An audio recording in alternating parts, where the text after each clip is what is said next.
Merry Christmas. Happy holidays. Huh? Happy holidays. Oh, right. Happy holidays, everybody. No need for a lawsuit. Anyway, since you guys seem to like my sister in the Goblet of Fire review, I decided to bring her back for our Christmas special. Holiday. For our holiday special.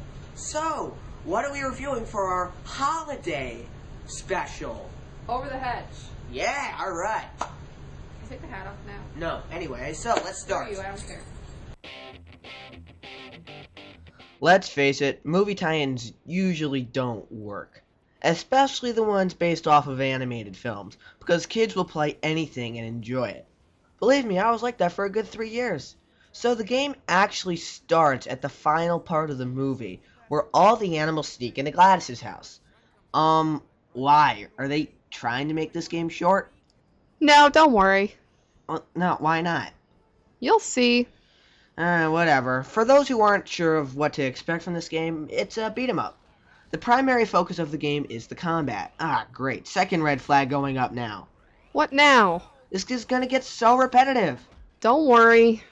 Alright, well, at least we got some fun co-op action. This should be a mildly enjoyable 35-minute game. Anyway, controls go like this. X is jump, along with a double jump, and attacking in midair can also be a fairly large triple jump. Attack with square, special attack with triangle, and a long-range attack with circle. Wait, there's 3 different attacks? Oh, more than that. There are 2 different special attacks. The aforementioned midair attack, along with a ground pound, and there's a couple really fun combos you unlock as you go. Really? Yeah. Plus, there are 4 different guns we can pick up, and we can stand on top of each other and become a devastating tornado of death. Really? Okay, maybe I underestimated the combat. But hey, it's been 20 minutes and we're already at the end of the movie. What the heck? This makes Deathly Hallows Part 2 look like a reasonable purchase. Wait for it. Wait for what? Pretty sweet take this time, Vern. I knew it was touch and go for a while, but today's haul puts us over the edge. Wait, so the bulk of this game takes place after the movie? Yep. Okay, that officially earns my respect. I mean, most movie games just stick with the movie it's based on. This game has the guts to skip ahead 1 year and go on from there. Okay, that warrants respect. In this game, you can play as 4 characters.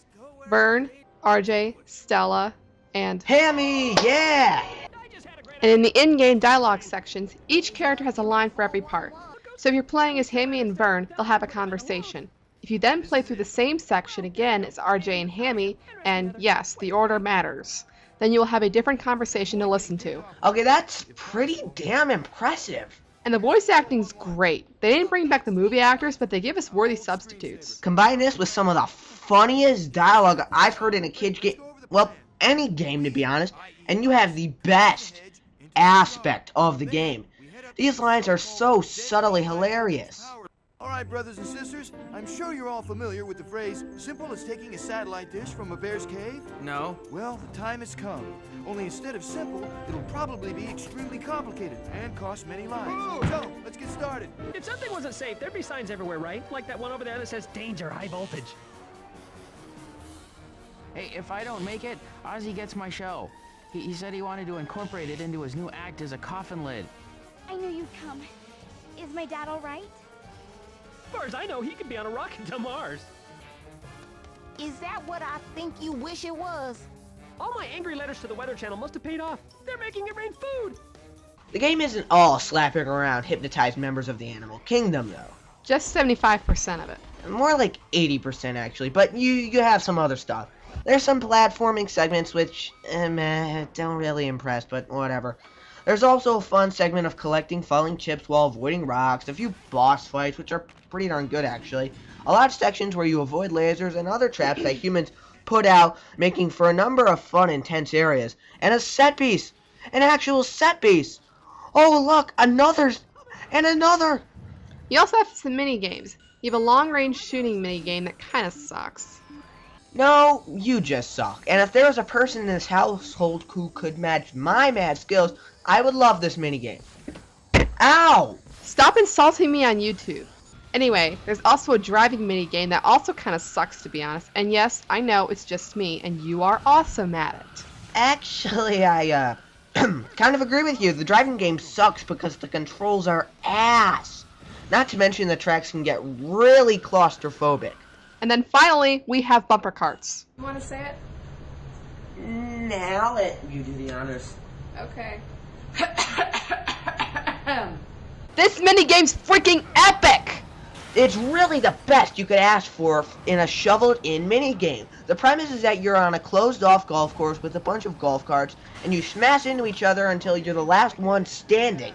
It gets really intense. The maps are fun, and it's just so easy to pick up and play. Yeah, she's beaten me quite a few times in this game. But most important, the controls are spot on. If you've got a sibling, this bumper cart game is alone worth the $6.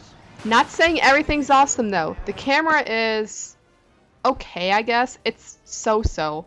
But it can really be annoying, especially with two people playing. Oh, it's not that bad. What the hell? That doesn't look like a drop-off. I know.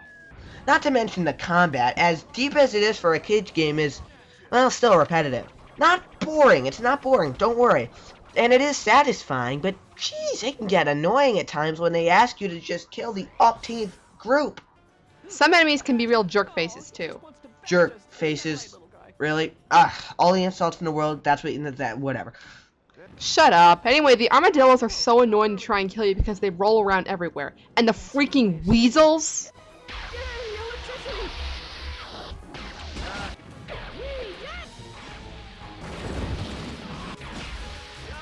Lastly, why is it if one player screws up a secondary objective? By the way, there are a ton of secondary objectives in this game and unlock tracks for the minigames and therefore provide a pretty darn good incentive to replay the game, so that's nice. I forgot where I was going with this. Okay, take this for an example. We're going down an elevator and on every single floor you have to dodge a bunch of lasers, and if you're successful at each floor, then you can avoid a barrage of enemies. Proceed with the reenactment. Alright, here we go. Don't get hit by the lasers. Yeah, whatever, no problem.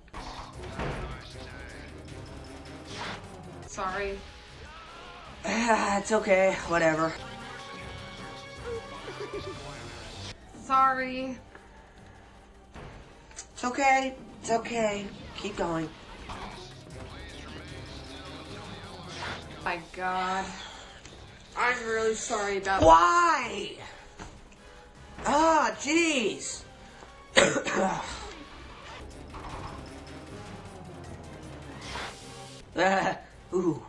Whoops. Sorry about that. Let's keep playing. Damn it. Sorry, jeez. Oh, God. Are you for real? And lastly, I'm nitpicking here, guys. It's not really a big deal, but who the hell invests this much money into a trap system? Yes, let's have a huge laser grid in the backyard where our kids play. Let's have killer gnomes that rip people to shreds. Want to have an electrical floor in the laundry room. Let's have freaking motion sensors in the kitchen.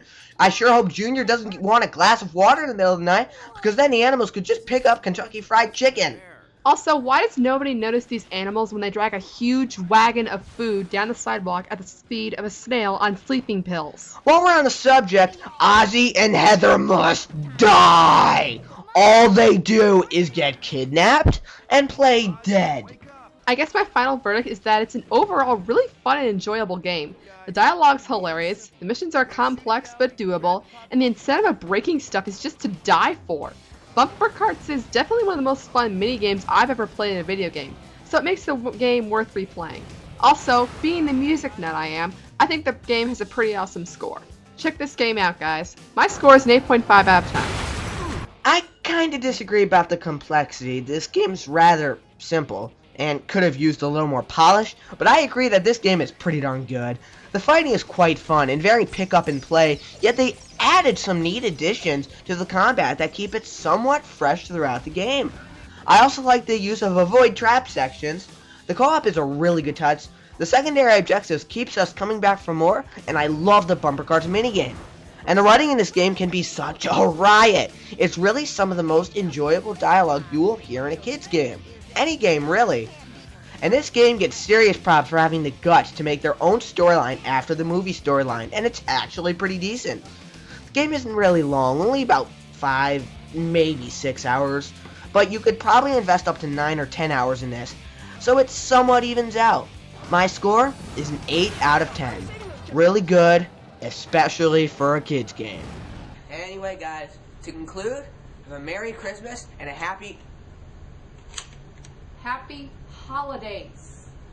It does not matter for crying out loud. Oh, and by the way, don't even try. Emptied it. Yeah. What? Nice try. Anyway, can't wait to see you guys next year. I think you'll be interested as to what I'm reviewing next.